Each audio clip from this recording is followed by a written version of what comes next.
Well, my fellow peeps, I've done ranted on the E.T. video game on my Rant House show, so why not salute on the fucking movie itself? Okay, so E.T. the Extraterrestrial is a 1982 American science fiction film produced and directed by Steven Spielberg. It tells the story of Elliot, a boy who befriends an extraterrestrial dubbed E.T., who is left behind on Earth. Along with his friends and family, Elliot must find a way to help E.T. find his way home. Well, the film stars Dee Wallace, Henry Thomas, Peter Coyote, Robert McNaughton, and Drew Barrymore. Well, let's see how much of a memorable this movie is. This adventure on Earth. Yeah, let's get it on. That's what she said. Okay, so let's see that. Okay, aliens secretly visit Earth at night to gather plant specimens in the California forest. One of them separates from the group. Fascinated by the distant city of lights, U.S. government vehicles arrive and chase the startled creature. The other aliens depart, abandoning him on Earth. In a nearby neighborhood in the San Fernando Valley, a 10-year-old Elliot Taylor suspicious are roused when he pitches a baseball into a tool shed, and the ball is rolled back. Later that night, Elliot returns with a flashlight, discovering the creature among the corn stalks. He shrieks and flees the scene. Oh, holy fucking shit. Yeah, he sure is, sensitive, is he? Okay, despite his family's disbelief, Elliot leaves a trail of candy to lure the alien into his house. Before bed, he realizes that the alien is imitating his movements. The next morning, Elliot feigns sickness to stay home from school and play with him. He could feel the alien's thoughts and emotions, shown when the alien accidentally opens an umbrella, startling him, and simultaneously, Elliot several rooms away. Oh my fucking god. Okay, later that day, Elliot introduces his older brother Michael and 7-year-old sister Gertie to the alien, deciding to keep him hidden from their mother, Mary. When the children ask the alien about his origins, he shows them by levitating several balls representing his planetary system, and demonstrates his powers by reviving dead chrysanthemums. Reviving deceased chrysanthemum plants? Well, isn't that nice? Okay, he demonstrates his healing power through his glowing fingertip on a minor cut on Elliot's finger. Ouch! Okay, at school the next day, Elliot begins to experience a much stronger empathic connection with the alien, including exhibiting signs of intoxication, because the alien is at Elliot's home, drinking beer and watching television. Whoa, what the fuck?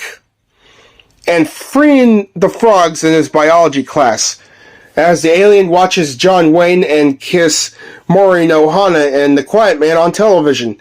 Elliot kisses a girl he likes similarly, and is sent to the principal's office.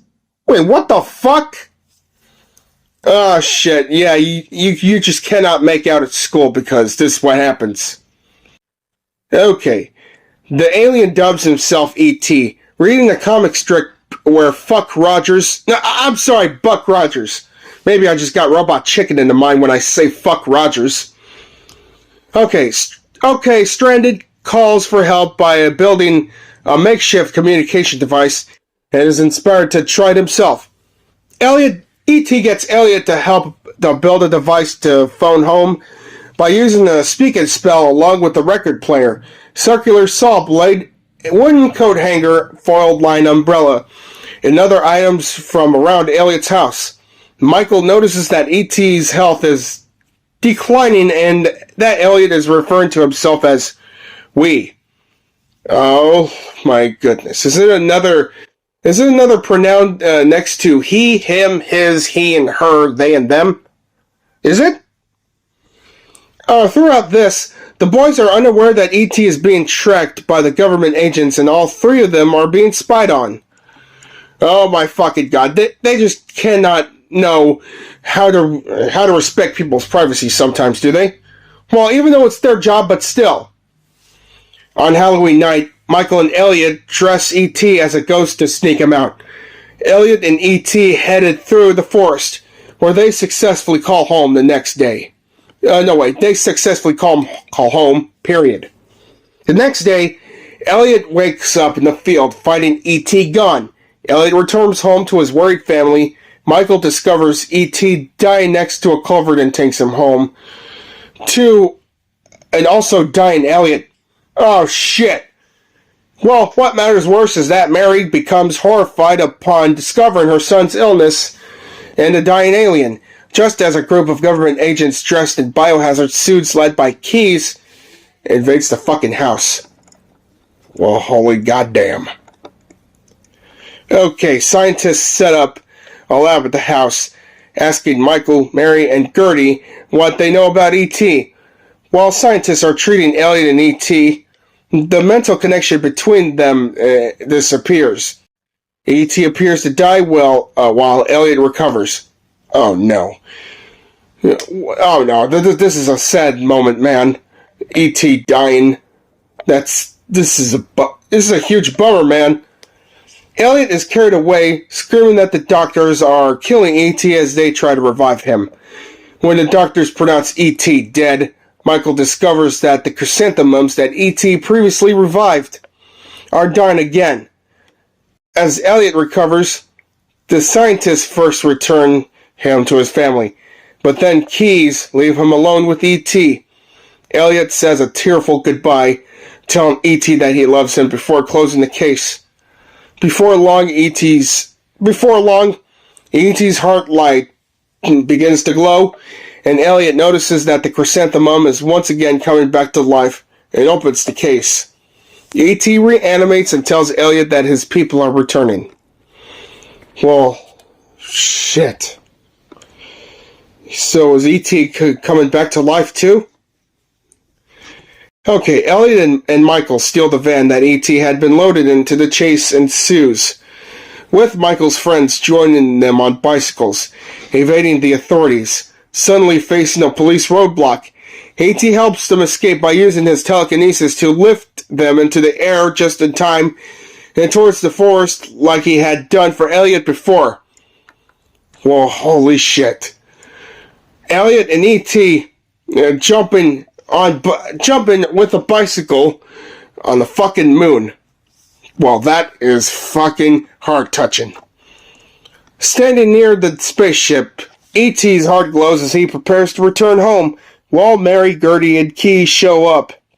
E.T. says goodbye to Michael and Gertie, and she presents him with the flower he had revived. Before boarding the spaceship, he embraces Elliot and tells him, "I'll be right here," pointing his glowing finger to Elliot's forehead. He picks up the chrysanthemum and boards the spaceship. As the others watch it take off, the spaceship leaves a rainbow in the sky. My fucking goodness. Okay, what do I see? Okay, what do I see about this? Okay, so E.T. premiered as the closing film of the Cannes Film Festival on May 26, 1982, and it was released in the U.S. next month. Yeah, on the 11th. Yeah, June 11th, 1982. The film was a smash hit at the box office, surpassing Star Wars to become the highest grossing film of all time. A record it held for 11 years until Steven Spielberg's own Jurassic Park surpassed it in 1993. E.T. was near universally acclaimed by critics and is regarded as one of the greatest films of all time. It received 9 nominations at the 55th Academy Awards, winning Best Original Score, Best Visual Effects, Best Sound, and Best Sound Editing, in addition to being nominated for Best Picture and Best Director. It also won 5 Saturn Awards and 2 Golden Globe Awards. The film was re-released in 1985 and again in 2002, celebrating its 20th anniversary with altered shots, visual effects, and additional scenes. It was also re-released in IMAX on August 12, 2022, to celebrate its 40th anniversary. In 1994, the film was added to the United States National Film Registry of the Library of Congress, who deemed it culturally, historically, or aesthetically significant. Well, I gotta say that this is one of the best films I've ever watched. But I've seen that film once when I had the VHS tape, but it's too bad I never get to see that movie again. But if I do get the chance to buy that on DVD, I would. That was the best film I have ever fucking saw.